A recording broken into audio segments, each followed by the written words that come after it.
ये थी वो 5 गद्दार रियासतें जो बंटवारे के समय भारत के बजाय पाकिस्तान का हिस्सा बनना चाहती थी। अगर ये 5 रियासतें पाकिस्तान से मिल जाती तो भारत के 2 नहीं 4 टुकड़े हो जाते। लेकिन सिर्फ एक इंसान की वजह से ये पांचों रियासतें पाकिस्तान से जुड़ नहीं पाई।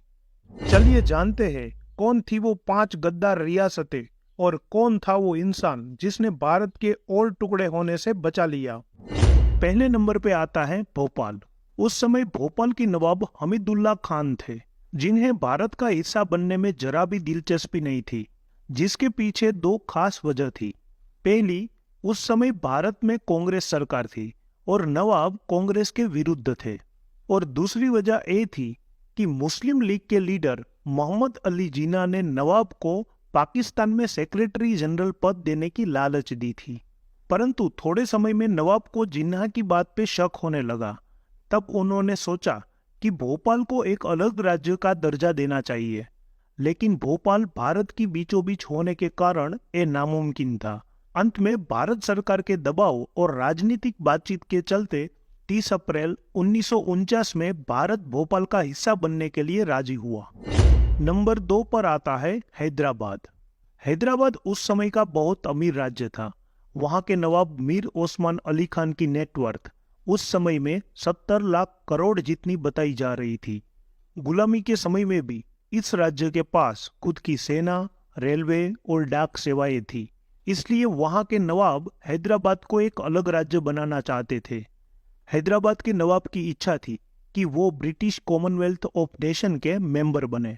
परंतु जब भारत आजाद हुआ तब लॉर्ड माउंटबेटन ने हैदराबाद के नवाब को समझाया कि अगर उनको मेंबर बनना है तो उन्हें भारत या पाकिस्तान का हिस्सा बनना पड़ेगा। तो हैदराबाद के नवाब कुछ फैसला नहीं ले सके, जिसकी वजह से हैदराबाद में हिंसा और विरोध बढ़ने लगा। पाकिस्तान की ओर से हैदराबाद को ज्यादा सपोर्ट मिलने लगा, किंतु भारत सरकार को मालूम था अगर पाकिस्तान ने सपोर्ट किया तो भारत में स्थित राज्य पाकिस्तान का राज्य बन जाएगा। जून 1948 में लॉर्ड माउंटबेटन के इस्तीफा देने के बाद कांग्रेस सरकार ने सितंबर 1948 में सैन्य भेजकर ऑपरेशन पोलो का अंजाम दिया। 4 दिन बाद इस ऑपरेशन को सफलता मिली। आखिर में हैदराबाद भारत के कब्जे में आ गया। हैदराबाद के नवाब को हैदराबाद का ही गवर्नर बनाया गया था। नंबर 3 पे है केरला। केरला को उस समय ट्रावेनकोर नाम से जाना जाता था। भारत में शामिल होने के लिए मना करने वाला एक सबसे पहला राज्य था, क्योंकि एक खुद को अलग राज्य घोषित करना चाहता था। यह घोषणा वहां के राजा चिथिरा थिरुनाल की मंजूरी से उनके दीवान सीपी रामस्वामी अय्यर ने की थी, जिसकी प्रमुख वजह थी वहां का समंदर। केरला सोचता था कि उनके पास समंदर है, जिसके रास्ते वहां से व्यापार, श्रम बल और खनिज भी मिलता रहेगा, जिसके कारण वो अलग राज्य बनकर रह सकते थे।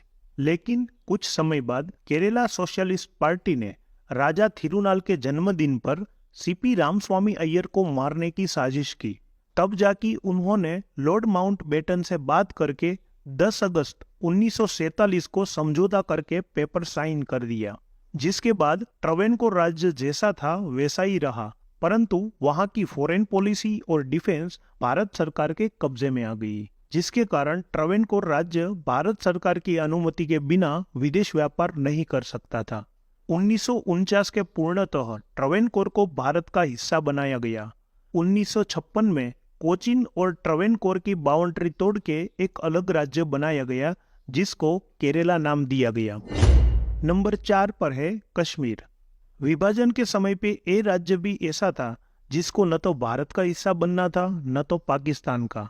उस समय वहां के राजा थे हरि सिंह, जिन्होंने भारत और पाकिस्तान के साथ करार किया था, जिसमें वो भारत और पाकिस्तान दोनों से अलग रहना चाहते थे। लेकिन इस करार के बावजूद पाकिस्तान ने कश्मीर पे हमला बोल दिया, जिसमें हजारों आदिवासी पठान मारे गए।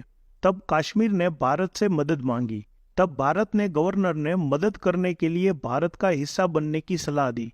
26 अक्टूबर 1946 में कश्मीर के राजा ने भारत का हिस्सा बनने में सहमति दे दी और तब जाके कश्मीर भारत का हिस्सा बन गया। नंबर 5 पर है जूनागढ़। गुजरात में स्थित जूनागढ़ उस समय का एक ऐसा राज्य था जहां की प्रजा तो भारत का हिस्सा बनना चाहती थी, लेकिन जूनागढ़ के नवाब मोहम्मद मोहब्बत खान इस बात से सहमत नहीं थे और उनको पाकिस्तान का हिस्सा बनना था। आजादी से पहले लॉर्ड माउंटबेटन ने कहा था कि जिन जिन राज्य की बॉर्डर पाकिस्तान से जुड़ी हुई है, सिर्फ वही राज्य पाकिस्तान का हिस्सा बन सकते हैं। फिर भी जूनागढ़ के नवाब मोहब्बत खान और वहां के दीवान शाहनवाज भुट्टो ने 15 सितंबर 1947 में पाकिस्तान से हाथ मिलाने का फैसला किया और कहा कि जूनागढ़ समंदर के रास्ते पाकिस्तान से जुड़ा रहेगा। नवाब के इस फैसले की वजह से जूनागढ़ की दो छोटी रियासतें मांगरोल और बाबरियावाड़ ने खुद को भारत में शामिल कर दिया। तब भारत सरकार ने सेना भेज के जूनागढ़ पर कब्जा किया। इस वजह से मोहब्बत खान को लगा कि अब उसके हाथ में कुछ भी नहीं है। इस वजह से मोहम्मद मोहब्बत खान उसके कुत्ते, कीमती जेवर और सोना लेके रातों रात पाकिस्तान भाग गया। भारतीय सरकार ने 9 नवंबर 1946 में जूनागढ़ पे कब्जा किया और वहां पे एक नए गवर्नर की नियुक्ति भी की। लेकिन फिर भी माउंटबेटन और चाचा नेहरू ने एक बार जूनागढ़ के लोगों की राय लेने का सोचा कि जूनागढ़ के लोग भारत में जुड़ना चाहते हैं या नहीं, और इसके लिए लोकमत यानी कि इलेक्शन करवाया गया। लोकमत करने के बाद 1,90,870 लोगों ने भारत में जुड़ने के लिए वोट किया, जबकि 90 लोगों ने पाकिस्तान में जुड़ने के लिए वोट किया और बहुमती के चलते जूनागढ़ को भारत का हिस्सा बनाया गया। जब भी ये 5 रियासतों की बात आती है जो पाकिस्तान से मिलना चाहती थी, लेकिन उसको भारत में मिलाने के लिए बहुत लोगों ने दिन रात मेहनत की थी। उस लोगों में प्रमुख नाम आता है सरदार वल्लभ भाई पटेल का। सरदार पटेल ने अपनी सूझबूझ और साम दाम दंड भेद की नीति से इन 5 रियासतों को पाकिस्तान जाने से या भारत से अलग रहने से रोका था।